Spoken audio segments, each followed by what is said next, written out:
Hello again, I'm Chad Hooten with Hooten's Arkansas Football, and this is Dr. Elijah Bowen with Arkansas Children's Hospital. We tried this a minute ago and had a little technical issues. Listen, we're going to talk about heart-related problems, sudden cardiac arrest, and if your child or grandchild is at a school, did you know that the people there need to be ready, because sometimes it happens with young folks, heart-related accidents and heart-related emergencies, I should say, and the folks at your school need to know where the ADE is, where the equipment is, and how to respond quickly in case there's an emergency. So you'll want to listen as we talk to Dr. Bolin about sudden cardiac arrest and how it does happen at schools, and sometimes during games or on the court, on the field, or even at the school. So we want to visit with that with Dr. Bolin about that here in just a minute. First of all, I need to remind you about the Friday Night Sports Injury Clinic. Great service by Arkansas Children's Hospital this year. In the past, you had to wait till Saturday morning if a young athlete got injured on Friday night, but no longer. You can go on the same night, on Friday night, from 10 to midnight. Arkansas Children's Hospital has their Friday Night Sports Injury Clinic, and no appointments necessary. You don't have to sleep all night or try to sleep. If your son gets hurt during the football game, you can come to Arkansas Children's Hospital, find out exactly what's the matter, because they'll get him right in, the pros here at Arkansas Children's, from 10 to midnight. Don't forget that. Every Friday night, it's the Friday Night Sports Injury Clinic at Arkansas Children's Hospital.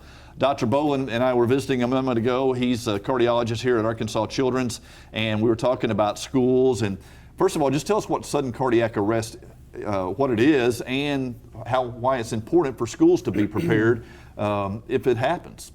Yeah, so sudden cardiac arrest, it's the abrupt cessation of the heart's function. The heart stops beating, and it happens suddenly, as the name implies.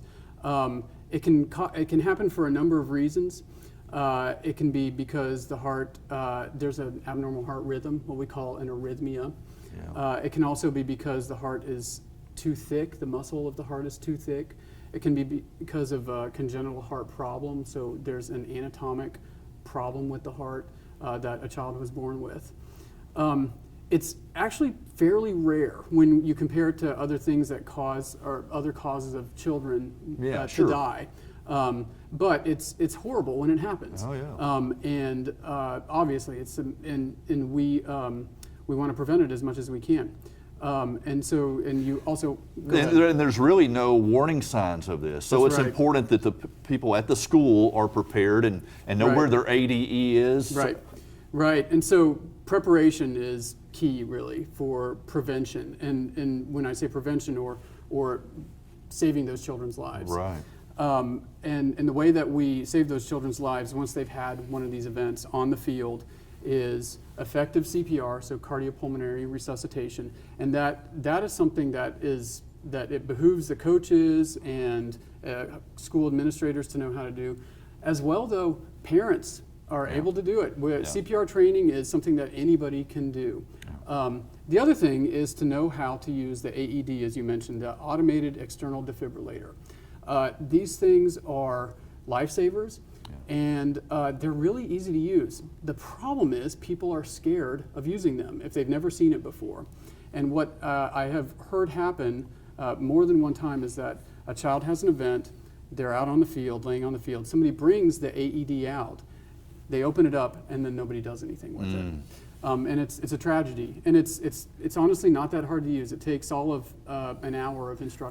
But it's on the campus, and there's some folks there who need to know how to use it. Exactly. And they need to be at the game. That's exactly right. Someone's conducting the CPR while the AED is being fetched. That's exactly to the right. scene. Yeah. That's exactly right. Yeah. And there's really no way to screen, or there are ways to screen, but how do you do that? Yeah, it's difficult. It's a very good question, and there is debate in the medical community on how to best screen. There are guidelines out there promulgated by the American Heart Association and the American Academy of Pediatrics, and essentially the best screening is with a physician or another clinician who asks an effective medical history. So asking about if there's been a family member who's had a problem, if a child has had a problem with passing out in the past, particularly passing out with exercise or other exertion.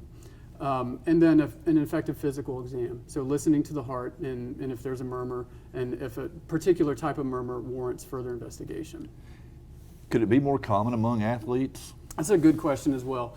It more commonly manifests amongst athletes, but in fact the causes of sudden cardiac death are probably diffusely distributed amongst the population. It's just that when athletes go and exercise, they have these events because they have the underlying heart condition. Well, it's a scary subject, but what would you tell the people watching today on the Arkansas Children's Facebook about getting with their schools and making sure that they're ready? How should they approach that, you think? Yeah. So the first thing is to do pre-participation screening, as almost every school out there has either a mechanism by which children or young adults are seen by a physician or a clinician and screened and have the family history, a physical exam, and their medical history reviewed before they play sports. And then, as we were talking about, AEDs on the field or in the arena with somebody who knows how to use it and people who are trained in CPR. I know that the Arkansas Activities Association, I was talking with some of your colleagues here, it might have been Dr. Ebel, earlier this week, that they really encourage the athletic, the coaches and school personnel to get together to know if there's going to be medical personnel there, and then to even talk with the referees and the officials before the games are played. Yep. This is if this happens, and it's rare, but if it happens, this is kind of the plan. Here's where our AED is. Here would be the person doing CPR, that type of thing. Just to have a plan. Yeah, certainly. If you can plan this out beforehand, then and certainly you never hope that this happens, obviously. But if you have it planned, how you're going to take care of it, then when it actually happens, it's not as much an emergency. Yeah. Yeah. Not as tragic as when you broke Chris Paul's ankle playing basketball.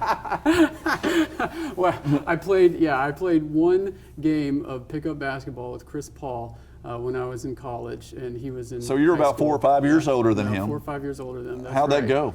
He dunked on me. And he's fine. How tall really is Chris Paul? They list him as 6'1" in the NBA, but he's my height, which is just a shade under 6 foot. So And his brother's a heck of an insurance salesman.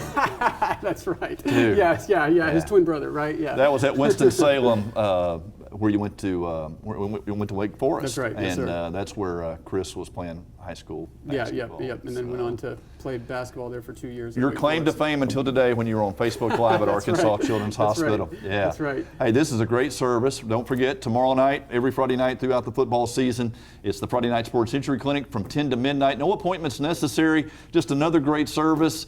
And you can come in with no appointment on every Friday night if a young athlete gets injured on the field on Friday nights, and they'll be here for you. Dr. Bolin, thanks for your time. Thanks for the great information. And hey, schools, parents, grandparents, don't be afraid to make sure that your schools are prepared in case of sudden cardiac arrest. They know where that AED is and know the protocol and have a plan for it, right? That's right. You bet. All right. Thank y'all so much. We'll see you next time here at Arkansas Children's Hospital.